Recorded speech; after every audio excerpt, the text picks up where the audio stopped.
played right away. Call in now with your thoughts on the game. 651-646-8255. This is Vikings Vent Line. Not as much movement, not taking a conservative approach. They'll take their shots. Cousins, here's a shot for a touchdown. Stephon Diggs. The Vikings make it look easy on the opening drive of the day. Cook and Ham in the backfield. It's Cook. Turns the corner. Dalvin Cook. Touchdown. A change needed to be made at the offensive coordinator position. Made it. And so far it's working. Murray. Down the sideline for a touchdown. Well, that got a little dicey in the middle, Manny Hill. I'm Phil Mackey, and this is Vikings Vent Line. Jonathan Harrison, Ross Brendel behind the scenes doing production work and taking your phone calls at 651-646-8255 and 877-615-1500. Started off with the crowning of Kevin Stefanski, 200-yard first quarter, and then Kirk Cousins throws a pick six. It gets weird in the second quarter. In the third quarter, the offense wasn't really clicking, and then a barrage of sacks for the Vikings defense. And the offense steps it up in the fourth quarter. So the final 41-17, bookended by 21-0 and 17-0 first and fourth quarters by the Minnesota Vikings. And they still control their playoff destiny, Manny Hill. And Mike Zimmer gets his wish. This is what he has wanted. He's wanted this team to run the football a lot more. And they did that today. They ran the ball 40 times. I mean, Kirk Cousins they had a couple of kneel downs, I think, there at the end that, count as running plays too, I guess. But, they ran the ball a lot. They ran the ball well, over 200 yards. And, the passing game was there in good spots. It started out really well. And then, they just sort of ran the ball a lot more in the second half to sort of keep Miami at bay. I think what we saw today was this is how Mike Zimmer wants them to win football games. They're going to run the football. They're going to play great defense, which they did today. And it got them a win against a team that really probably took themselves out of the playoff conversation with this loss, Miami. But, it was a decent team that they beat up on today. 40 rushing attempts for 220 yards. And Jonathan Harrison went bonkers because Write That Down on Friday, he predicted the Vikings would rush for 200 yards against the Miami Tyler Dolphins. Conklin, thank you for jumping offside or false start. Is that the highlight of your career to this point? I would say that or getting yelled at on Vent Line, yeah. Okay. I'm guessing it's not going to be the venomous Vent Line that it was last week or some of these primetime games. Because, hey, it's nice outside, and the Vikings just won 41-17. But we will take your calls, even if you have positive things to say about the Vikings. 651-646-8255, 877-615-1500, powered by Lucky's 13 Pubs. Also streaming live on YouTube, Periscope /Twitter, and Facebook. So thank you to all you guys who are watching us, idiots in this radio studio. Let's start the show with... with definitely the most talked about caller from last week, Dylan in Portland. Have you calmed down since last week, Dylan? We're glad to hear that you're at least okay and you've called back to the show. Yeah, everything's fine. I apologize about my behavior, but man, no, don't apologize. It was great. No, your behavior helps make the show awesome. So you can exhibit whatever behavior you would like to, Dylan. Go ahead. Thanks, guys. No, this was such a balanced game in both parts. Attempts, and that's what happens when we run the ball and when our offense isn't so predictable. Like when DeFilippo was calling the plays, I think we might have a chance at maybe doing something if our defense plays this good. I think we had like 9 sacks that game, so we really showed out on both ends of the ball. And I mean, I'm happy. I no screaming. I did lose my voice, and my wife told me that if I do call in anymore, that I have to do it in the car. So I am in the car right now. Okay. Driving? Are you pulled over, or are you driving right now? Just in the driveway, in the car in the driveway. I'm pulled over. But yeah, it was not good. I woke the baby. It was I was in the doghouse for a night or two after that call last week. Yeah, I think like 150,000 people consumed your call on social media this last week. You were one of the most famous callers in Ventline history. Man, I love this show and I love what you guys do. So just keep up the good work. Thanks so much for taking this call. Dylan, thank you, man. I was a little worried that maybe he was in his car last week and inside a closed garage. I gotta say that didn't happen. That's a rather ballsy decision to make that call last week when you have a baby sleeping in the house and you know you're that angry. That's a ballsy decision. I give him props for that. Yeah, well, he said he spent the week in the doghouse, so guessing that this might be his first human contact. He felt the repercussions of his call last week, that's for sure. Let's go to Ben in Florida. Ben, what's going on, man? You're on Ventline. Oh, nothing much, guys. One of the first few Viking games I was able to see down here in Florida because the Dolphins are playing. But I will say this about Kevin Stefanski. I thought he was pretty good today. They were on pace to score like 60 points the first quarter. I didn't think they were going to get to that mark. They went away from some things that worked in the middle of the game, and they actually went back to it. I think that's what I like the most about him is that when something wasn't working, he went back to what was working. The game got tight there in the end, but that's why you have the defense to slam the door shut on anybody, to slam the door shut to prevent a team from maybe taking the lead there. But first game with the new OC, very good. And I think they'll beat Detroit next week, probably lock up a playoff spot. And hey, you never know once you get in, right? Yeah, well, that's the thing, Ben. Thank you for the phone call. And we have a couple open phone lines if you guys want to grab them. It's 651-646-8255, 877-615-1500. Manny, I told you guys on the Mackey and Judd show this week, if you put the Vikings' peak defensive performance together with what they can do offensively, it's if you combine those two things for a month, it's a team that's back in the mix to do something in the playoffs. I said they're back in the mix to maybe win the Super Bowl, not that they're favorites. But the first quarter and the fourth quarter, where the offense was clicking, you had the defense making Ryan Tannehill's life miserable. 9 sacks for 71 yards, minus 71 yards.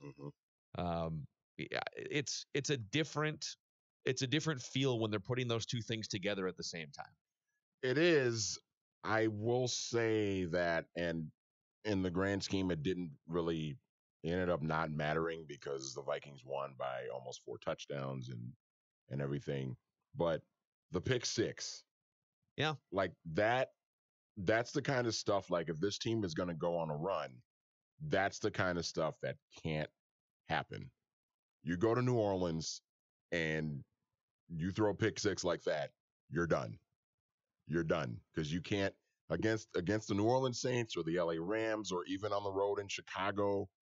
You got to play a flawless football game, because if you have mistakes like that cost you 7 points, that give the other team 7 points, you're just going to make it more and more difficult for you to even advance. So I think this team has the talent to go on a run, but the mistakes like that you just can't afford to have. Clayton on line 3 here. What's going on, Clayton? Hey, what's going on, guys? Love the show. Hey, just wanted to talk about the game today. I don't know where that was all season, but it felt like a breath of fresh air, the first quarter and the fourth quarter. The middle of the game kind of got dicey, basically what you guys were just talking about with that pick six. They kind of control their own destiny to get in the playoffs, but as far as them going on a Super Bowl run, I don't see that happening. They played a first place schedule this year, and for them to end up, even 8-8, well, they wouldn't be 8-8 because they have a tie, but to finishing somewhat around 500, I say that's a win with all the new pieces they brought in and the lack or the inability of addressing the offensive line, which is their biggest downfall in this entire team. I just don't see, getting into the playoffs, I guess, is a win first and foremost. You already lost the division today with Chicago winning, so that's out the window. So if you can get into playoffs, maybe make a little bit of a run, but seeing these guys go all the way, just with the inefficiencies that they've been showing all season, I hate to be negative Nancy after a win, but at the same point, you kind of have to temper your expectations for this team. There's a lot of new changes, and Kirk Cousins is not a great quarterback. He's a good quarterback, but he's not a great quarterback. He still has problems, and until they find a way to mitigate that during the game, that's going to hamper this team's progressiveness. I just want to get your guys' thoughts on that. Yeah, Clayton, thanks for the phone call. Manny, I mean, the biggest problem I have with John DeFilippo is play calling and the way that he structured just game to game and offense was they treated Kirk Cousins like a great quarterback. Mm-hmm. The ratio of pass to run was more of what you would see if Tom Brady was your quarterback or if Aaron Rodgers was your quarterback. And today, if you're wondering what was the main rift between Mike Zimmer and John DeFilippo, ratio, because going into the game, it was a 2-to-1 pass to run ratio for the Vikings this season. Mm-hmm. Today, it was 2-to-1 the other way. It was 40 rushes and 21 pass attempts. And some of that's dictated by game flow. You get a 21-0 lead early, you hand off the ball, you're leading in the second half. So you're going to run the ball when you're leading, especially once you get up by 2 touchdowns, 3 touchdowns. But you can't treat Kirk. I get that he's being paid like a top quarterback, but you can't treat him like a top quarterback. And that's the main reason why John DeFilippo got fired. You have to, especially in the case of Kirk Cousins, you have to call plays and run an offense that will play to the strengths of your quarterback. And with Kirk Cousins, it's play action. He's one of the best quarterbacks in the NFL with play action. Get him out, have him roll out, do some West Coast stuff, bootlegs, get him moving. He's pretty good at when he can get outside of the pocket. He's pretty good. He's been pretty good at that. And when you utilize that and utilize the play action, that's when you can have success. And I think that's what got John DeFilippo fired, is that they just weren't doing enough of that. They weren't doing a lot of play action. They weren't doing a lot of bootleg stuff. You saw it in the Green Bay game a couple of weeks ago. When they actually did that, they played pretty well offensively. They weren't great, but they played much better than they had been playing. And I think Kevin Stefanski realizes that. And I think we saw the results today. Yeah.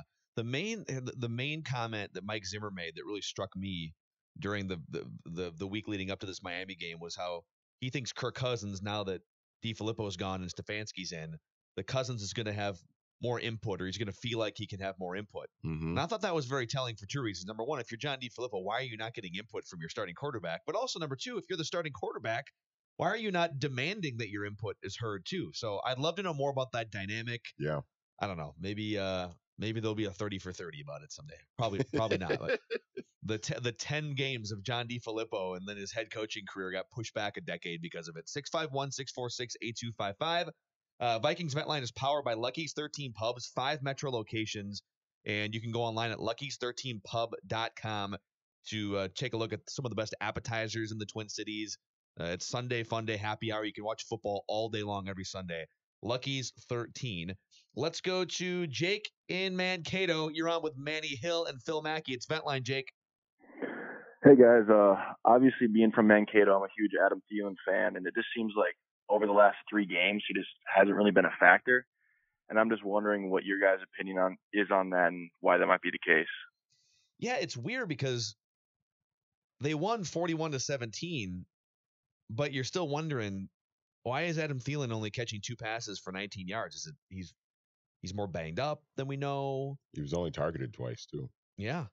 Are teams just doing a lot defensively to take him out of the equation? I think it's a little bit of both. I think teams are trying to take him out of the game plan, so to speak. But also we saw last week in Seattle, Cousins just missed him. There were two glaring plays where Cousins just flat out missed him. The backwards pass that he threw to Latavius Murray, Thielen was wide open. The 4th and goal or 4th down near the goal line where he threw in a double coverage on Kyle Rudolph, Thielen was open on that play too. And then, of course, we heard Thielen express his thoughts on that over the boom mic of Monday Night Football. There all bleeping night, right? Yeah. But yeah, I think it's a little bit of both in that teams are trying to take him out of games because statistically, he's been the best receiver on the team. You can have an argument over him and Diggs if you want. And I also think there are times where Cousins just doesn't see him. I would want to look back at the tape from today's game to see if there was any of that in the case. But yeah, I mean, it is pretty weird how he has pretty much cooled down over the last month or so. Yeah, and he's still, because of his first 8 games, he's going to wind up at least threatening to break the Vikings all-time catch record that Chris Carter set with, what was it, 122 back in the mid-90s. Well, he's got, I don't know if this is updated or not, but I think he had 103 going into today. So he's got 105 now. Okay. So he'd have to go crazy in these last couple games to beat Chris Carter, which was kind of unfathomable. When he was 8 games into the season, you thought, is he going to catch 140? Yeah. 145? He was on pace for 153, I think, at one point. Yeah. Some people are pointing out too in the Periscope chat, and this is something that Sage Rosenfels has been talking about on the Purple Podcast all year long, is that Stefanski put Kirk Cousins under center a lot more frequently in this game. And a couple people pointing out here in the chat that he just looks uncomfortable in shotgun compared to other quarterbacks. And that, I think, just in general, getting his input. Okay, where are you comfortable? Where are you not comfortable?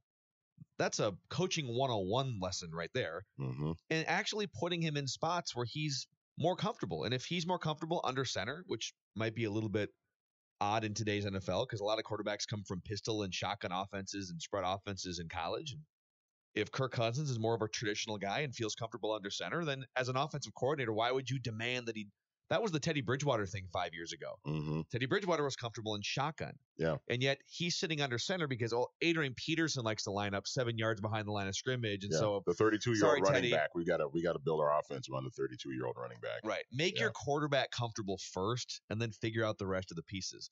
651-646-8255. Let's go to a fellow Phil. Phil in Plymouth. What's going on?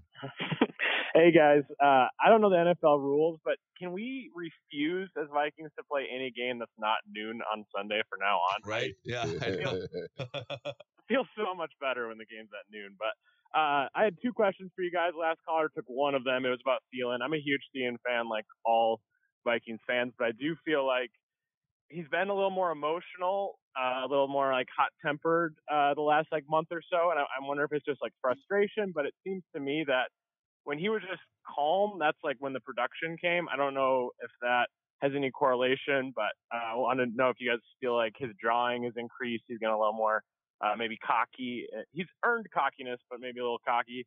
My second observation is just that I think Holton Hill has been fantastic. Really happy that he stepped up with the Hughes injury. I know that we have Mike Hughes coming back. Mackenzie Alexander's improved. Xavier Rhodes is still a top corner, maybe a little past his precipice. But then we have Trey Wayne. So just what do you guys kind of see into the offseason of what our secondary will look like next year?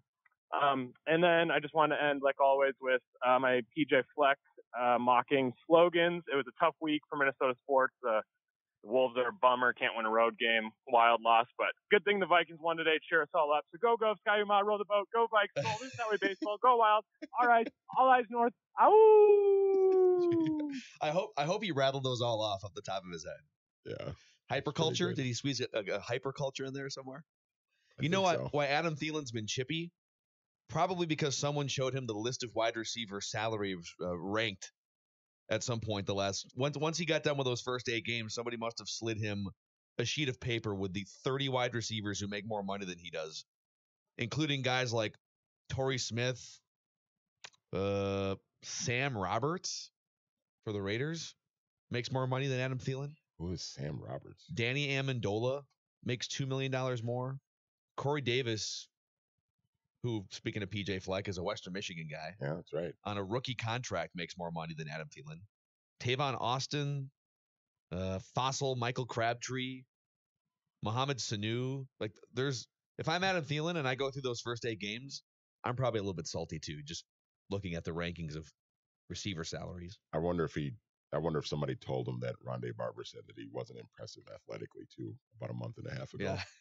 that might have gotten Adam kind of fired up too. I like fired up Adam Thielen. I think it's hilarious. I mean, he's super chippy. He was John at somebody. I don't know if it was Minkah Fitzpatrick or somebody. He made a great catch on the sidelines and got up and like got in the guy's face and was John back at him. And he's been John with Bill Belichick, Minkah Fitzpatrick. He's his own offensive coordinator and quarterback. He's showing some personality, man. It's been fun to see. Let's go to our guy Bob in Pennsylvania. Bob, you're on Vent Line. Hey, what's up, Mackey? What's going on, dude? All right, big win today. Happy about that. One request that Randy from Cottage Grove and Randy from Oakland start calling back up. I haven't heard them in a while. I miss those guys. Yeah, realistic Randy in Oakland, who we want him to call here today, but you can now, as of last week, find his YouTube videos. You can find them on the 1500 ESPN YouTube page. Really? Weekly, yes. Wow, I got to check it out. Stepping his game up, yeah. All right. Get back to the game. Get up 21-0. I like how they threw the ball more on first down to get rid of those two ugly words that have been going on all year. The predictability of the Vikings offense and the uncertainty of Kirk Cousins. And I think that was the case because with the friction between DeFilippo and Mike Zimmer could have crushed the hardest, most valuable diamond in the world. And that's gone now. So we're over that. And you saw today that even though the Dolphins got back in the game and Cousins threw that pick six, which, by the way, if it's not there, Kirk, just throw in the ground. If it's not there, make the read, throw in the ground. He made a bad read. Let the Dolphins get back in the game. But I like the fact that when it was still a close game and Dolphins were still in it, we threw the ball down the field. We reestablished the passing game. And if this team is going to go anywhere, I think the entire world knows that it's a matter of whether or not Kirk Cousins can make a big play. And that's what I look forward to against Detroit. I don't know if the Bears game's going to matter, but we need to win both games to get into the playoffs. And if we get into the playoffs, Kirk, I wish you the best of luck. That's all I can say. Bob in Pennsylvania with a mic drop. Dropping the knowledge.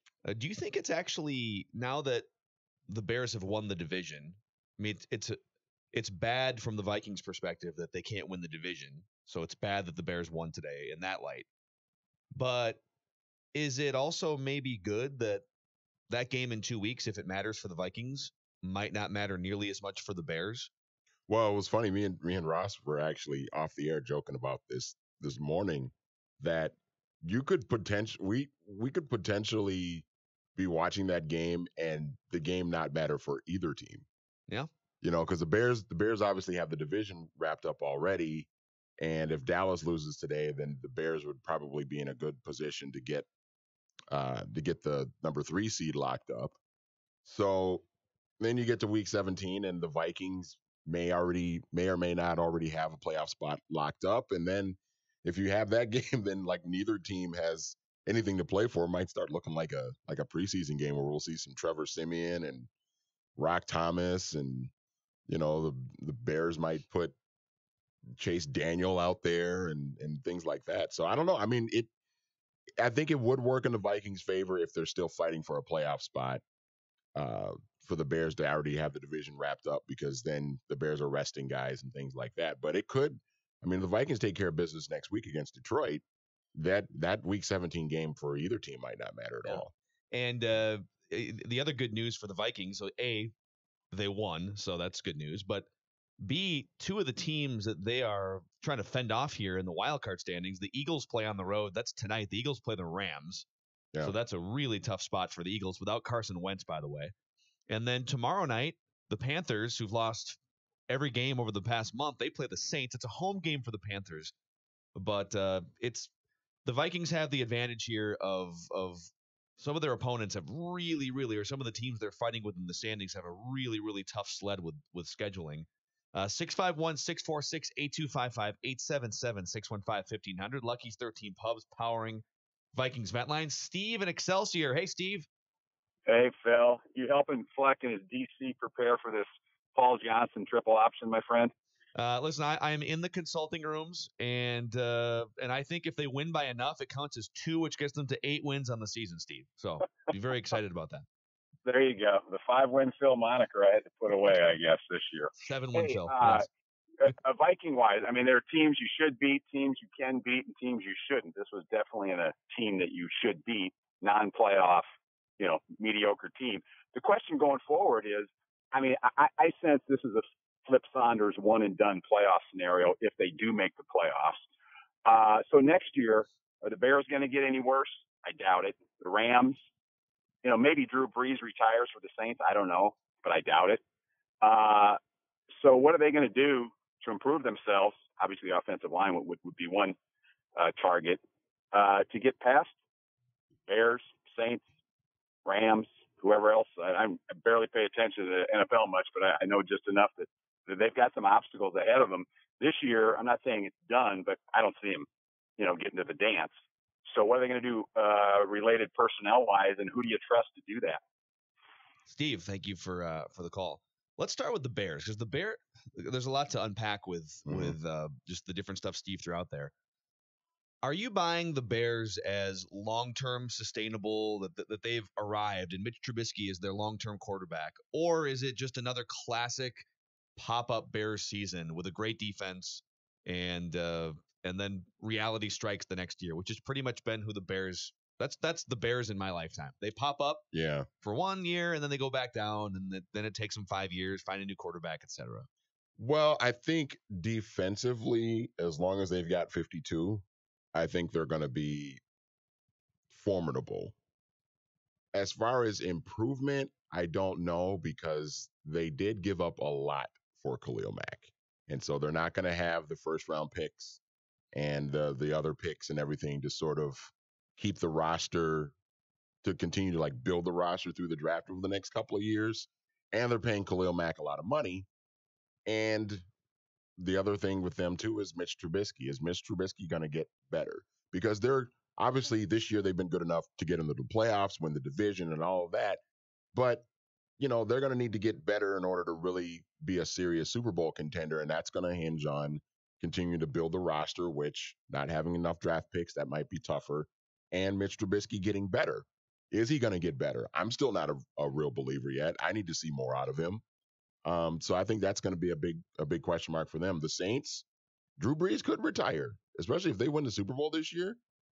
I could see a scenario where Drew Brees says, yeah, well, that's it. I'm done. Yeah. Yeah, I think the Drew Brees dynamic, that changes everything. It's kind of like when the Denver Broncos won their Super Bowl and Peyton Manning had gone over the cliff a little bit that season because didn't Osweiler start 5 games for the Broncos that year? But Peyton Manning says goodbye, and then it's just a couple of good wide receivers and some decent defensive players, but no quarterback, and now they're back to 500 after.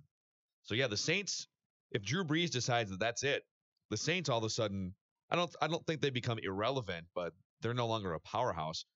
I'm not buying Mitch Trubisky as this top echelon quarterback. I think he's just a guy. And so, if I'm right and you're right that he's just a guy, what can the Bears really do? The Bears are going to have a solid defense. I don't think you're going to transfer the best defense in the NFL year after year after year. It's really hard to do that. 2 or 3 years, you keep guys together, but then contracts start to pop up and injuries and age and all those things. Yeah. So if Mitch Trubisky is just a guy, the Bears have maybe a 2-year window to cash in with this defense. So I don't know. The Bears have always been the same old. The Bears are who we thought they were with every single incarnation of their roster. It seems like. Chancey and Fargo, you're on Ventline. Yeah. Hey guys. Sorry if it's a little noisy here. I'm in the parking ramp, just leaving U.S. Bank Stadium. But so here's my thoughts, just like the running train for a Vikings fan. We're at the game, and it's 21-0. Well, first they take the kickoff, and I'm just saying, just don't go 3-and-out, please. All right? I've seen that enough. 21-0. It can't get any better, right? When it's 21-17, I'm texting other people in the stadium saying, if they blow this game, Mike Zimmer, I'm good with him being fired, right? You lose to an average team at home, 21-0 with the lead, and you need the game. I'm okay with it. Obviously, that doesn't happen, and now I look like an idiot because 9 sacks, and Zimmer looks like a genius, and here we go. But my thought is, my biggest concern, terrible interception by Cousins. He throws the pick 6. We all see that. What happens when they do that? All of a sudden, it seems like it's like, oh, his psyche is damaged. Let's go a quarter with checkdowns and predictable runs. it's really tiring to watch. If he's an elite quarterback, you just bounce back from that. I want to see a deep throw the next possession. I don't want to see, well, let's protect him and play it safe for a quarter. God darn it, let's go. But he's not an elite quarterback. He's just not.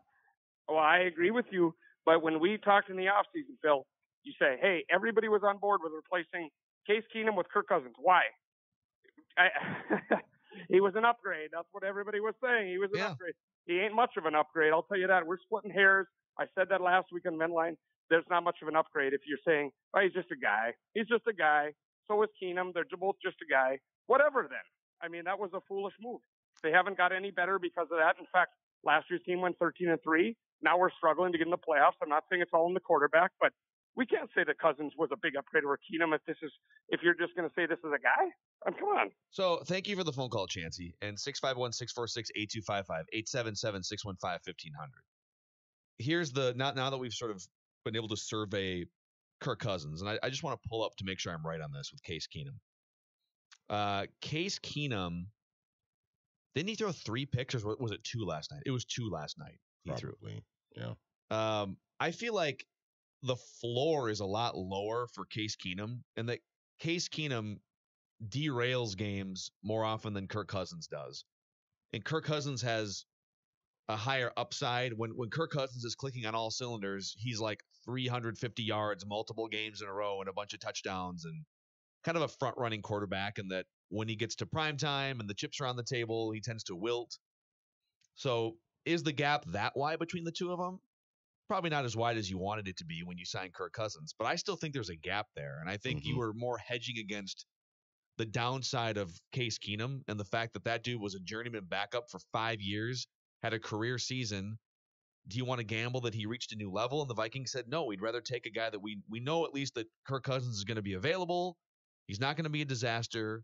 And that they were hedging against the downside of Case Keenum. I have no problem, even now that we've surveyed the worst of Kirk Cousins, I have no problem looking back on that move.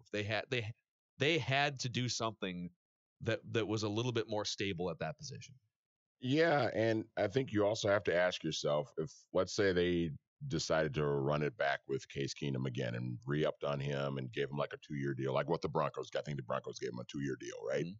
So let's say they bring back Case Keenum, give him a 2-year deal, and let's say they draft a quarterback or something because they still don't really view Case as the long-term answer, but, we'll just keep the continuity going and everything. Well, you still got a new coordinator, and who knows?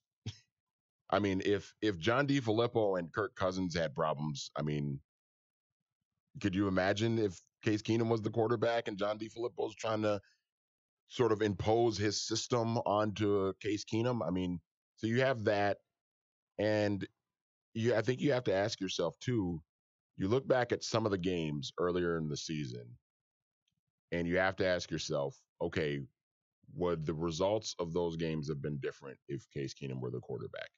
I look at week 2 at Lambeau, the game that was a tie. The only reason why that game was a tie, part of it was because of a bad call on Clay Matthews on a roughing the passer. But the only reason why the Vikings got back into that game and forced a tie was because Kirk Cousins threw them back into that game. And I've long felt that, can Case Keenum be that guy where if you're down 21-7 in the fourth quarter, can you just put the ball game into the arms of Case Keenum and just say, hey, throw us back into this game? Now, Kirk Cousins is not a guy that you want to rely on to be that guy every week for you, but I think he's much more capable of that than Case Keenum. And I think that's part of the reason why they moved on from Case and went and got Kirk Cousins, because he was the best quarterback on the market. They needed to upgrade at the quarterback position because I think they felt like we can't rely on our defense to being number one across the board. Yeah. And so we got to have a guy that's a little bit better, that can, if we fall down, that can throw us back into a game if we need him to. Yeah. The only viable argument for Case Keenum is the salary cap argument that you could have spent $10 million less to bring Case Keenum back. And I think Kirk Cousins is a better quarterback. I think there's a considerable gap between Kirk Cousins and Case Keenum. And as a couple people are pointing out in the Periscope chat, Pat Shurmur was one of the best offensive coordinators in the NFL last year. And so for Keenum to sort of ride with Pat Shurmur's brilliance, pulling the strings from week to week and just in game too. That's one of those variables that we just don't know. If you had Pat Shurmur with Kirk Cousins, would Kirk Cousins be different and better? The Vikings just fired their offensive coordinator. So think about that. Think about how much dissonance there was. I'm not saying that those guys were arguing and butting heads, but just dissonance in terms of they fired a dude mid-season because he couldn't figure out how to mesh offensively with the pieces and the puzzle pieces and also the main figurehead, the quarterback. So the opposite was Pat Shurmur, who was so good crafting and working with all the different weapons that he got a head coaching job with the New York Giants the very next offseason. And I'll remake this point again because callers made this point several times. When you look back at Kirk Cousins' best season in Washington, Sean McVay was his offensive coordinator. Yeah. And Sean McVay is one of the best offensive minds, if not the best, in the NFL right now. So, I mean, that's part of it. So maybe, yeah, if Pat Shurmur were still the coordinator here, would we be seeing a different Kirk Cousins? Would Kirk Cousins be playing better than what he has been? Would he be a little bit more consistent, from a positive standpoint instead of making some of these boneheaded bad throws that end up being returned for touchdowns? Yeah. 651-646-8255. John in Minneapolis, you're on Vikings Vent Line, powered by Lucky's 13 Pubs. Yes, just an addendum to your Bears talk. I think they start next year with an advantage for no other reason than they play the Chargers and the Chiefs at home, and we play them on the road. Just a comment. Thanks. Yeah, well, that's schedules definitely make a huge difference when, as the Vikings found out this season, you get a first place schedule, and whether it's home or away, it definitely includes better teams, and then you're kind of rolling the dice on home versus road. So the Bears, that's one thing but I would say this too. The Bears, yes, you just cherry pick the first two games of the season comparing the Vikings and Bears schedule, but the Bears schedule next year compared to this year is going to be a lot tougher too. They're going to play the Rams. Right. They're going to play the Saints. Probably have to play the Cowboys. Yep. So the Bears are going to have a tougher schedule next year. Will in St. Paul. Hey, so going back to the Keenum Cousins argument, Case Keenum last year kind of reminded me of Delman Young and Carl Pavano in 2010. They both played out of their minds, but it wasn't sustainable. And Kirk Cousins is not an elite quarterback, and I don't think he's ever going to be. But if you look, the past 3 seasons, he's been fairly consistent. And I'd rather know what I'm getting from my quarterback than have a quarterback who's had one good year and then had, 6 or 7 irrelevant years. At least you know what you're getting. And also, when you talk about the money, last year between Bridgewater, Bradford, and Keenum, we were honestly paying close to the same amount of money we're paying our quarterbacks this year. It's just going to one guy instead of 3 guys. So you're not spending that much more money, but you know what you're getting. And when you have a defense as good as the Vikings, I'd rather not have any question marks at quarterback. I'd rather know what I'm getting, even if that's not going to be the best or elite. I'd rather just know what I have at quarterback because my defense is so good. Yeah, and I just one more log on the Case Keenum fire here too, because I don't know where all this Case Keenum stuff is coming from. For some reason, we've decided now that it was a mistake, that the Vikings made a mistake by not bringing Case Keenum back. Okay, look at how he's performing in Denver right now. Right, he threw 2 picks last night and opened the door for the Browns to maybe make the playoffs. But he ranks right now. I'm going to stay away from the total yardage stuff, which he doesn't rank well in either, because a lot of that can be skewed, as we've seen with Kirk Cousins. You throw some passes in the fourth quarter. Case Keenum is 25th in completion percentage. He's 28th in QBR, which is quarterback rating within the context of game flow. And yards per pass attempt, he ranks 27th. So that's the regret that you have. Not everyone listening and watching, I get it, but okay. So they made a grave mistake by not getting the 27th best quarterback in the league back under contract. And yeah, Kirk Cousins isn't exactly top 5, but he's not 27th. Well, what were they supposed to do? I mean, let's be real here. What the hell were they supposed to do? Just run it back with Case Keenum again, and then I guess you could make the argument, we'll run it back with Case Keenum again and then draft a quarterback with your first round pick. But it's like, who are you going to draft? Yeah. And then here's the thing. You're talking about a team that was on the doorstep of the Super Bowl last year.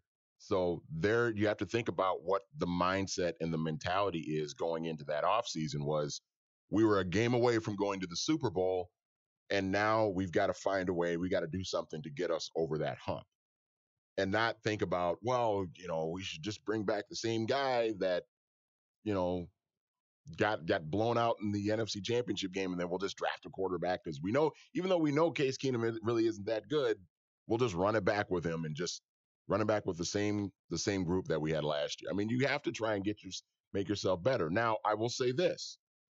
To that point, when you go and get Kirk Cousins, and Judd has made this point several times, you have to, when your big prize move of the offseason is going to give a quarterback $84 million, you've got to construct everything else you do after that for the rest of that offseason needs to be to try and make it as easy as possible for him to have success. And where they whiffed dramatically on that was by not drafting an offensive lineman, an interior offensive lineman that could be in and helping Kirk Cousins with pass protection and being able to run the football a little bit more consistently and things like that. I might argue too. So what did they wind up giving Sheldon Richardson? Was it $8 million? I think it was 10. 10. So it was a decent chunk of change. And again, It's a 1-year contract, so they didn't lock in long term. But was there an offensive lineman out there? Was there an interior guy? Was there a left guard? Was there somebody out there that you could have locked into a 2-year contract for $8 or $10 million in free agency instead of going for another defensive tackle? But then if you don't get Sheldon Richardson and plug him in at defensive tackle, Tom Johnson, who's back, but at the time, Tom Johnson had gone away to Seattle. Yep. Would your defense have suffered through a couple games in which you won? And they might want to think about trying to get Sheldon Richardson locked up long term because he's been fantastic for them this year. How old was he? 29? 28, 29, I think. Okay.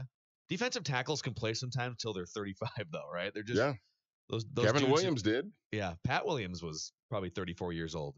Let's squeeze in a quick break here. Thank you to those of you who are streaming us on YouTube and Periscope, Twitter, and Facebook, and all of you listening on any of our audio platforms. It's Vikings Vent Line, powered by Lucky's 13.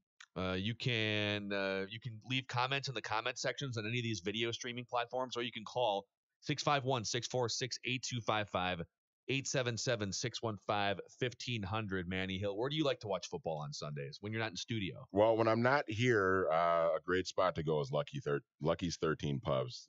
They're the best spot in the Twin Cities to catch a game as the Vikings are going on this run for the playoffs.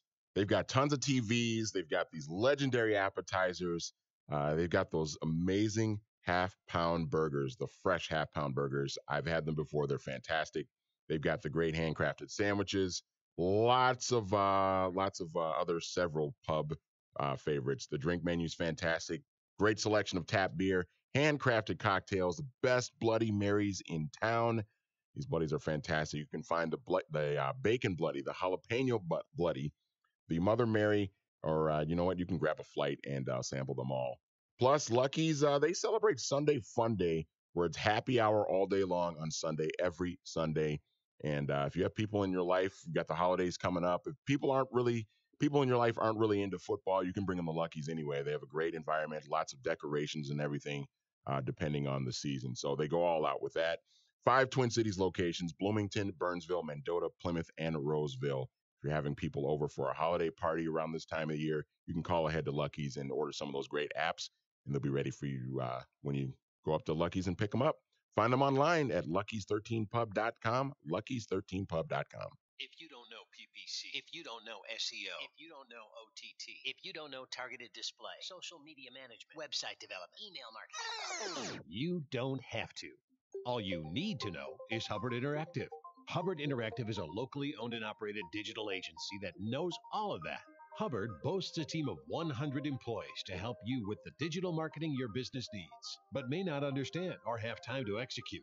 Hubbard employs designers, videographers, developers, social media strategists, project managers, PPC and SEO experts, and brand strategists. Hubbard Interactive is a Google Premier partner. Only 3% of digital agencies carry that designation. Hubbard Interactive is one of only 1% of agencies worldwide that have a direct relationship with Facebook. That means they can help get you answers and quick results. But you don't need to know all that. All you need to know is HubbardInteractive.com. That's the website where you and your business can get all the help you need. HubbardInteractive.com. Get to know them. Find great gifts for everyone on your list during Menard's Christmas sale. Get the performance you need with Hey, Manny. products. Masterforce gives you professional quality hand tools that get the job done faster and easier. Plus, they come with a lifetime warranty. The 220-piece mechanics tool set includes sockets, ratchets, extensions, and more. It's just $178.99 during Menard's Christmas sale. Prices are good through December 24th. Plus, a Menard's gift card. It's always a great gift idea. This holiday, TJ Maxx, Marshalls, and Home Goods have more toys than ever. Come back and give me another TCL billboard. On your list. Kids who love trucks. Come back and give me another TCL billboard. And kids who are obsessed Yeah, that with one. mermaids or unicorns or dinosaurs. Bookish kids, gamer kids, kids who like to play sports or play dress up. You've got kids to shop for. We've got tons of brand name toys at great prices. TJ Maxx, Marshalls, and Home Goods. Part of the TCL 4K Football Challenge, TCL is giving away 2 4K HDR TVs every week, teaming up with receiver Jarvis Landry and running back Melvin Gordon and their charities, meaning when you win, the charities win too. Visit TCLUSA.com. TCL, America's fastest growing TV brand. Game's over. What'd you think? Let's hear it with Phil Mackey, Judd Zulgad, Manny Hill. It's Vikings Vent Line. The show solely devoted to your reaction on the game. Vikings Vent Line now continues. Cook and Ham in the backfield. It's Cook. Turns the corner. Dalvin Cook. Touchdown. A change needed to be made at the offensive coordinator position. Made it. And so far it's working. Murray. Down the sideline for a touchdown. Dalvin Cook has had a big day, 115 yards and a touchdown. You can add to the number here. A beautiful spin move, and Cook takes it to the outside. Oh, what an effort. Dalvin Cook, touchdown, Vikings. Cook and Ham is definitely the best backfield for meat and potatoes guys like us. Vikings Vent Line, just one quick wrap-up segment here because we've got a really good football game on ESPN Radio that we're going to dive into here. Is it 7-7 right now, Steelers and Patriots? Yep, 7-7 right now, still the first quarter. Cool. So Lucky 13 powers Vikings Vent Line every single week. You can find 5 metro locations. The website has them all. Lucky's13pub.com. Lucky's13pub.com. And yeah, people watching on the live video stream like that they can hear Jonathan talking down the line to us. He actually early in the season wasn't aware that he was talking down the line, and I don't know if you said anything inappropriate, but why don't you say something down the line give us like an inside radio thing here that people can hear down the line, things that the producer says. Well, we got to get to the break or the end of the show here in probably about 2 minutes or so. Okay, there it is. Yeah. See, that's the type of stuff. I'll give you a minute bump. Radio listeners like, what is happening right now? Total on-air production meeting here. All right, what are your final thoughts here? Vikings, 2 games left in the regular season here. There's not a whole lot to be accomplished. You can't win the division. Right. You just have to get to the 6th seed basically and take your chances. Win 3 games on the road, and it's easy as that to get to the Super Bowl. Yeah, I mean, just go and take care of business next week against a Detroit Lions team that just isn't any good and has a coach that's in over his head. And just take care of business, solidify a playoff spot. And, and maybe, you get to week 17, you've got the playoff spot locked up already, and you can rest guys and just let some of the bumps and bruises of late in the season sort of heal up. And hopefully that game against Chicago in week 17 doesn't mean much for either team, and the Vikings can get healthy and give themselves a chance to play at full strength against the Bears in the first round of the playoffs. So that's kind of what I'm looking at now. I mean, you took care of business today against a very mediocre team, and just continue that into next week.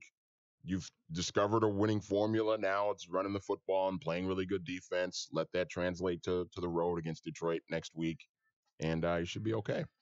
One totally random observation, and I know he dropped a pass last week, or maybe it was against the Patriots, and I kind of wrote him off for like 5 minutes, but Tyler Conklin is a really interesting weapon. He's big, Kinda he's like strong, Tyler he's Conklin. fast. He's good in the red area. That's Yeah. what Belichick would say about him. Good in the red area. Yeah. But that's a wrap for this edition of Vikings Vent Line. Manny Hill, Phil Mackey. You can find Purple Podcast later on tonight with Matthew Collar and Judd Zolgad on 1500ESPN.com. Ross Brendel and Jonathan Harrison producing behind the scenes. Mackey and Judd tomorrow, 3 o'clock until 6 o'clock. Plenty more Vikings discussion. And if you missed any Vikings Vent Line, find it on demand via podcast, via the Purple Podcast feed, or just go back, watch the video on YouTube, Facebook, or Twitter, 1500 ESPN on all of those. See you guys. Patriots, Steelers next. Skol Vikings, let's win this game. Skol Vikings, honor your name. Go get that first down, then get a touchdown. Rock 'em.